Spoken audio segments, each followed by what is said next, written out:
The American political landscape has changed drastically over, you could say, the past decade, going from President Obama to President Trump and now to President Biden. And joining me now to share some of his takes on some of the latest events that have happened in American politics, as well as to discuss his show, The David Pakman Show, is David Pakman. David, thanks so much for making the time and for joining me here today. Perhaps we can start out with something that happened where I'm speaking to you from today in Canada.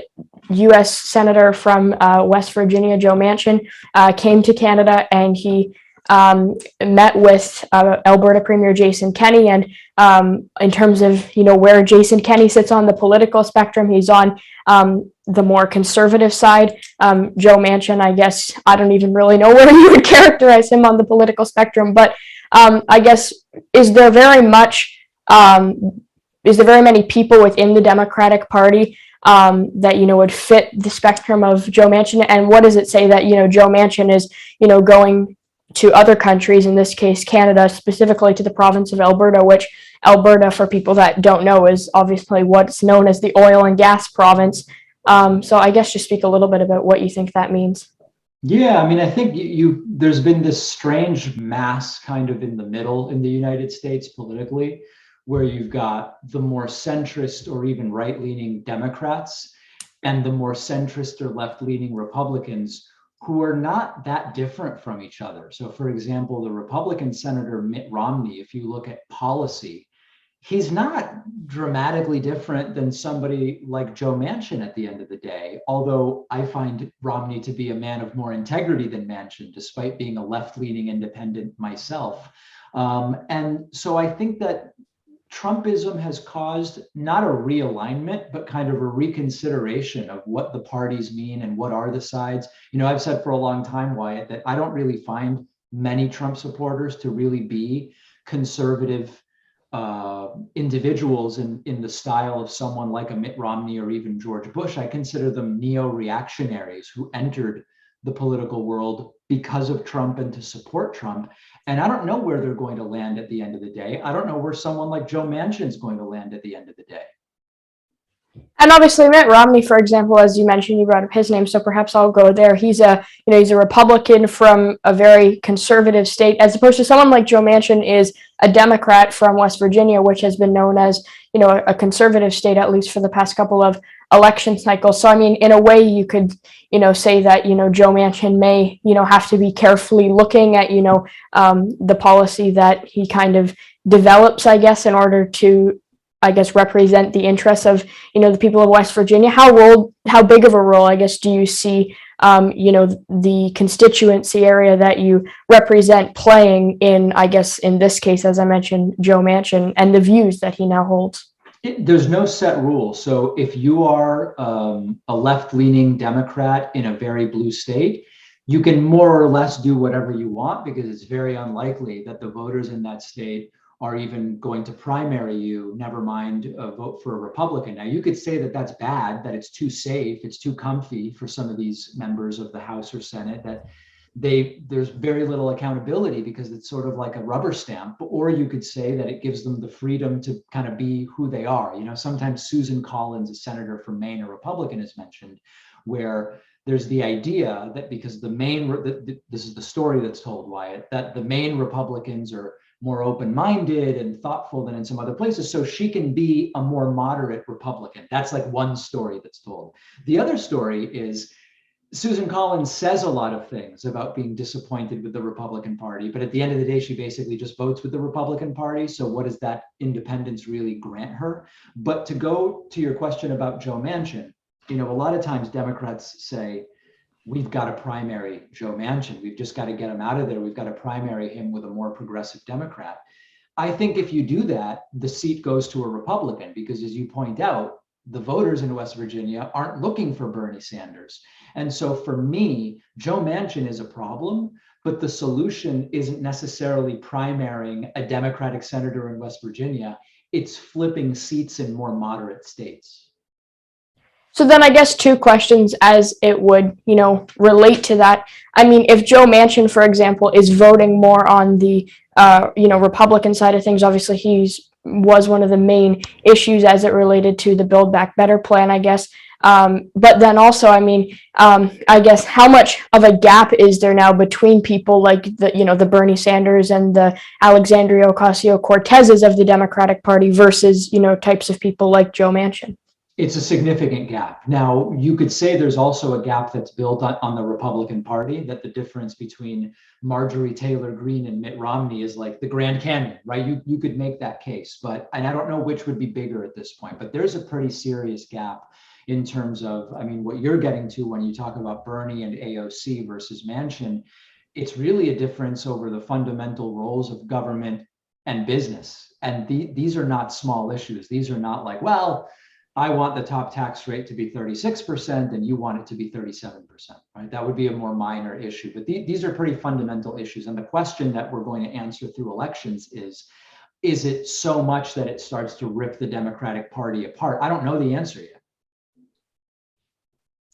And I guess my next question would be in terms of, as we've mentioned already, there's people who sit on, people like Bernie Sanders, Alexandria Ocasio-Cortezes of the world, and then there's people who are, far right-leaning politicians. To what extent is American politics defined by, just moderates or I guess center right-leaning or center left-leaning people? Or do you think, those types of people are hard to come by now based off of, how politics, I guess, now is kind of defined as left and right? So this was a really interesting question during the Democratic primary, where if you looked superficially at Twitter and Reddit, you would have gotten the impression that Bernie was just going to run away with this Democratic nomination. It's just the support is overwhelming. And then as we got into the primaries, you started to see that a lot of people who just are busy working and they don't have time to be on Reddit and Twitter, for lack of a better term, actually were significantly more centrist. And it ended up not being I mean, Joe Biden won significantly in the Democratic primary. Now you can go back and say, well, when so many people get out and say support Biden, of course he's going to build a lead. But even before that happened, Joe Biden was doing much better than you would have thought if you looked at Reddit. So for me, I don't say this because it gives me pleasure. I mean, I'm to the left of Joe Biden for sure.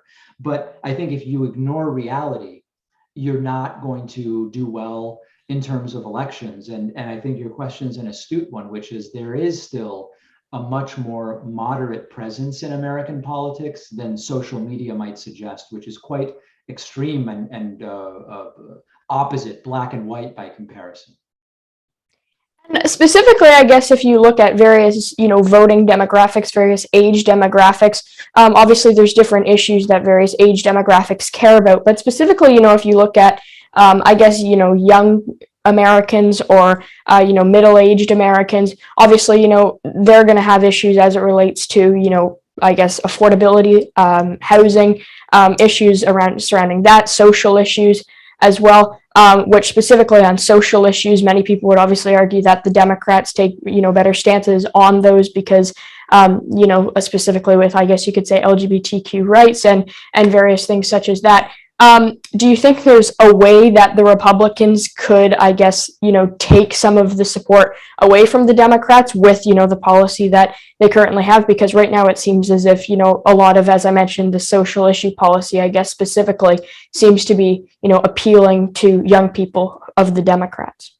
I have said before on my show that if Republicans rallied around, just as an example, cannabis legalization and student loan forgiveness. I know it doesn't line up with a lot of what they push, but just imagine for a second that Republicans said, hey, you know what? We're going to do what we've been doing, but we want to decriminalize or legalize cannabis and we want to do some student loan forgiveness. I think Democrats get absolutely destroyed. I think there is such a hankering for that. And we could talk about other issues too, that if Republicans did it, Democrats are so poorly organized that I think it would be crushing to Democrats if Republicans thought to do that. I don't think they will, but.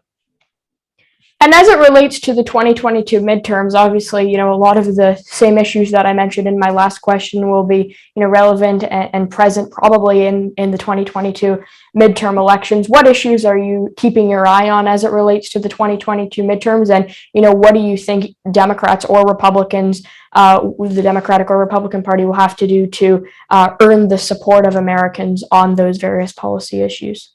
Well, I go back to what the political strategist James Carville said back when he was working for Bill Clinton. And it's the economy, stupid. And it's sort of a crass way of saying, I mean, I still think at this point, even though I've spent hours on my show explaining how gas prices and inflation, these are global, cyclical, systemic issues, it's not Joe Biden's fault. If voters believe that it is, they're going to punish Democrats for it. And even if they don't literally believe it's Biden's fault, if they just say things don't seem great, they typically still punish whoever's in power. So I think it's going to be last week. I don't know if you saw this study, Wyatt, but there was a study done which asked people, do you believe that jobs have been created or lost under Joe Biden? And the real answer is jobs have been created. About a third of the country believes jobs have been lost under Joe Biden. So even though the jobs numbers are good, if people think that they're bad, they will punish you for that. So I think it'll be mostly an economic referendum. I do think if we have a problematic COVID resurgence, it will also probably hurt Democrats. And the perception of Joe Biden's job with the invasion of Russia, by Russia of Ukraine, will probably be a factor, although right now Americans mostly think he's doing a pretty good job on that. And then just super quickly, I mean, I guess in terms of what you said last time, I guess that, or in your last answer, obviously relates to misinformation. I mean, how do you, how should Americans and how should, people, counter misinformation specifically as it relates to political issues? Because obviously, we've seen it relevant a lot during COVID, but also on various other issues that misinformation has become a very big issue. There's no easy answer to this. The solution comes when everybody's your age, Wyatt. That's the reality. If we have to create, I recently interviewed Dr. Stephen Novella about this, who's great on this issue, critical thinking, media literacy. It's very hard to put people in the framework of evaluating their own thoughts if they don't, if they're not taught to do it much earlier on. And so, unfortunately, I don't want to say that the current electorate is a lost cause. It's not. We still can do work there. But we really need to be working on these issues when people are way younger, so they never fall for this stuff in the first place. Okay, that is David Pakman, host of the David Pakman Show. David, thanks so much for your time today and for providing some of your insight. Wyatt, this has been great. I'm going to direct people to your channel. You're doing a really great job.